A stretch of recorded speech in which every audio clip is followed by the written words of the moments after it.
Telangana BJP పదాధికారుల సమావేశం వాడివేడిగా కొనసాగింది.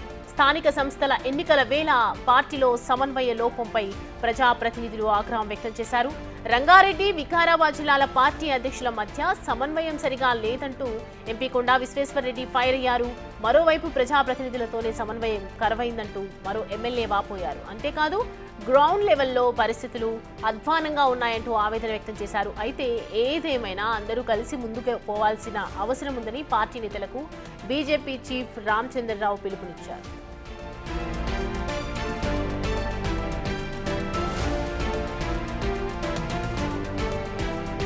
ఇప్పటికైనా సరైన నేతలకే ఇన్ఛార్జ్ బాధ్యతలు ఇవ్వాలంటున్నారు ఎంపీ డీకే అరుణ.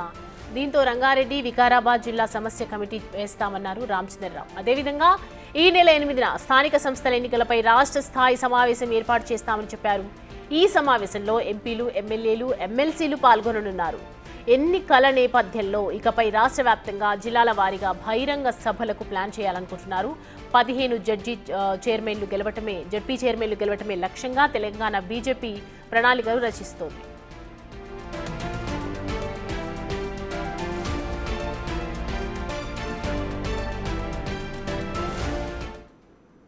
ఈ అంశానికి సంబంధించి పూర్తి డీటెయిల్స్ అందించడానికి మా ప్రతినిధి విజయ్ మనకి అందుబాటులో ఉన్నారు. విజయ్, స్థానిక సంస్థల వేళ పార్టీలో సమన్వయ లోపంపై ప్రతి ఒక్కరు కూడా ఆగ్రహం వ్యక్తం చేస్తున్నటువంటి సిచ్యువేషన్ కనిపిస్తుంది. పూర్తిగా పార్టీలో ఏం జరుగుతోంది, జడ్పీ ఎన్నికలకు సంబంధించి అప్డేట్స్ ఏంటి? ఎస్ సౌమ్య, అయితే సుమారుగా 2 గంటల సేపు కూడా బీజేపీ రాష్ట్ర పదాధికారులకు సంబంధించినటువంటి సమావేశం అయితే కొనసాగిందనే చెప్పాలి. ఈ సమావేశం పూర్తిగా వాడి వేడిగా అయితే కొనసాగింది. పూర్తిగా ఇటు స్థానిక సంస్థల ఎలక్షన్స్ దగ్గర పడుతున్నటువంటి ఈ వేళ బీజేపీ పార్టీలోని నాయకత్వంలో కొంత సమన్వయ లోపం కూడా ఉన్నట్లుగా అయితే స్థానికంగా ఉన్నటువంటి హైదరాబాద్కు సంబంధించినటువంటి లీడర్స్తో పాటు రాష్ట్ర నాయకులకు కూడా సంబంధించి ఈ సమావేశంలో అయితే ఆ విషయాన్ని పార్టీ చీఫ్ రామచంద్రరావుకి దృష్టిలోకి అయితే తీసుకువెళ్లే విధంగా అయితే ఈ సమావేశం జరిగినట్టు కూడా తెలుస్తూ ఉంది. ముఖ్యంగా అటు వికారాబాద్ అలాగే రంగారెడ్డి జిల్లాలకు సంబంధించినటువంటి ఇన్ఛార్జీల విషయంలో కూడా ఇటు చెవెళ్ల ఎంపీ కొండా విశ్వేశ్వరరెడ్డి కూడా ఆగ్రహం వ్యక్తం చేశారు. మరొక పక్క ఎంపీ డీకే అరుణ కూడా అసలు ఏ ఒక్క నాయకుడికి కూడా బీజేపీ పార్టీలో సంబంధించి ఎలాంటి సమన్వయం లేదు, సరైనటువంటి కోఆర్డినేషన్ కూడా లేదు అంటూ మాట్లాడుకొచ్చారు. ముఖ్యంగా ఎమ్మెల్యేలు కావచ్చు, ఎమ్మెల్సీలు కావచ్చు, ఎంపీలు కావచ్చు, వీళ్ళందరూ కలిసి కూడా ఒకే చోట కూర్చోలేకపోతా ఉన్నారు. అసలు బీజేపీ పార్టీలో ఏం జరుగుతూ ఉంది అన్నట్టుగా కూడా వాడి వేడిగా అయితే ఈ సమావేశం అయితే కొనసాగింది.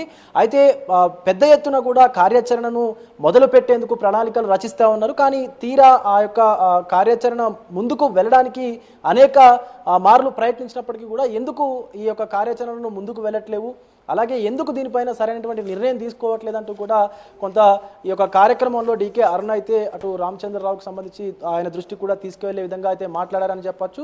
ఇంకొక ముఖ్యమైనటువంటి విషయం ఏంటంటే ఎమ్మెల్యేలకు సంబంధించి అలాగే జిల్లాకు సంబంధించినటువంటి ఇన్ఛార్జీలు, జిల్లా అధ్యక్షులకు సరైనటువంటి కోఆర్డినేషన్ లేక గ్రామ స్థాయిలో ఉన్నటువంటి బీజేపీ నాయకత్వం ఏదైతే ఉందో అది బలపడట్లేదు.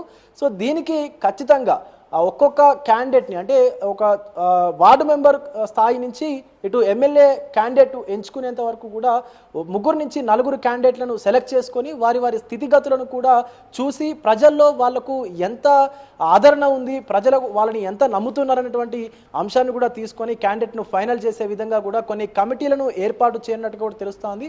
అలాగే రంగారెడ్డి, వికారాబాద్ జిల్లాలకు సంబంధించి కూడా ఒక కమిటీని ఏర్పాటు చేసి అక్కడ బీజేపీ నాయకత్వాన్ని కూడా బలంగా మార్చేందుకైతే కార్యాచరణను మొదలు పెట్టేందుకు అడుగులు పడుతున్నాయని చెప్పొచ్చు. ముఖ్యంగా ఈ యొక్క స్థానిక సంస్థల ఎలక్షన్స్లో జడ్పీ చైర్మన్ స్థానాలను సుమారుగా 15 జడ్పీ చైర్మన్ స్థానాలను కూడా కైవసం చేసుకోవాలంటూ కూడా బీజేపీ పార్టీ పూర్తిగా ప్రణాళికలు అయితే రచిస్తూ ఉంది. అలాగే ఈ యొక్క నాయకత్వానికి సంబంధించినటువంటి సమన్వయ లోపం ఏదైతే ఉందో ఆ సమన్వయ లోపాన్ని సరిదిద్దుకొని అందరూ కలిసి ముందుకు వెళ్లే విధంగా స్థానిక సంస్థల్లో అత్యధికంగా కూడా ఓట్లను అంటే ఈ యొక్క జడ్పీ సీట్లను కూడా జడ్పీ చైర్మన్ సీట్లను కూడా గెలుచుకునేందుకైతే ప్రణాళికలు రచిస్తున్నారనే చెప్పొచ్చు.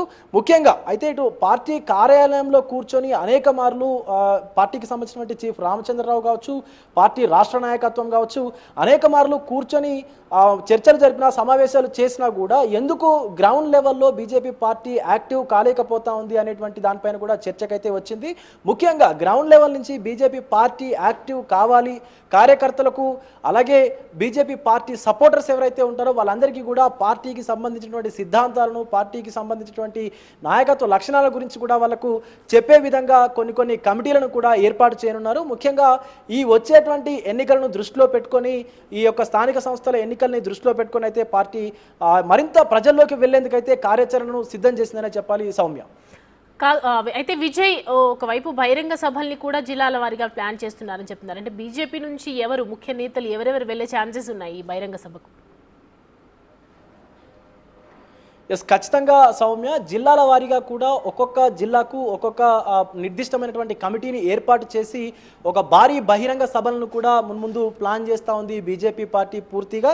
అయితే ఒక్కొక్క జిల్లాకు ఒక్కొక్క జిల్లా అధ్యక్షుడు, అంటే బీజేపీ పార్టీ అధ్యక్షుడితో పాటు అబ్జర్వర్ని కూడా ఏర్పాటు చేస్తారు, ఇన్ఛార్జిని కూడా ఏర్పాటు చేస్తారు. ఇలా త్రిసభ్య కమిటీని ఏర్పాటు చేసి ఈ యొక్క బహిరంగ సభలను కూడా ప్లాన్ చేస్తూ ఉన్నారు. ఈ సభలకు పార్టీ చీఫ్ రామచంద్రరావుతో పాటు ముఖ్యంగా ఇటు కిషన్ రెడ్డి కావచ్చు, బండి సంజయ్ కావచ్చు, సో ముఖ్యంగా ఉన్నటువంటి ముఖ్య నేతలు ఎంపీస్, ఎమ్మెల్యేస్తో పాటు సెంట్రల్ మినిస్ట్రీగా ఉన్నటువంటి ఇద్దరు బండి సంజయ్ అలాగే కిషన్ రెడ్డి కూడా ఈ యొక్క భారీ బహిరంగ సభలకైతే వెళ్లే విధంగా వ్యూహరచన అయితే చేస్తూ ఉంది బీజేపీ పార్టీ.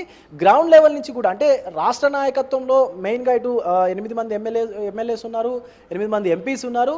సో ఇది ఓకే ఉంది. బట్ ఏంటంటే గ్రౌండ్ లెవెల్ నుంచి, సో స్థానిక సంస్థల్లో ఎన్నికల్లో 15 జెడ్పీ చైర్మన్లు గెలుచుకుంటేనే రేపు రాబోయేటువంటి శాసనకు సంబంధించినటువంటి ఎన్నికలు ఏవైతే ఉన్నాయో, ఎమ్మెల్యే ఎలక్షన్స్ ఏవైతే ఉన్నాయో దాంట్లో కూడా ఎక్కువ సీట్లు కూడా గెలుచుకునేటువంటి అవకాశం ఉంటుంది. కాబట్టి సో ఖచ్చితంగా ఆ శాసనసభ ఎన్నికల్లో ఈ యొక్క ఎక్కువ సీట్లు గెలుచుకోవాలంటే స్థానిక సంస్థల ఎన్నికల్లో ముందు బీజేపీ బలంగా ఉందని చెప్పి నిరూపించాలి. కాబట్టి దానికోసం కార్యాచరణ అయితే మొదలుపెట్టిందని చెప్పాలి. దీనికి ఈ యొక్క జిల్లాకు సంబంధించినటువంటి భారీ బహిరంగ సభలను ఏర్పాటు చేసి బీజేపీ పార్టీని ప్రతి జిల్లాలో కూడా బలంగా మార్చేందుకైతే కార్యాచరణ మొదలుపెట్టింది రాష్ట్ర నాయకత్వం Soumya. Right Vijay, thanks for the updates.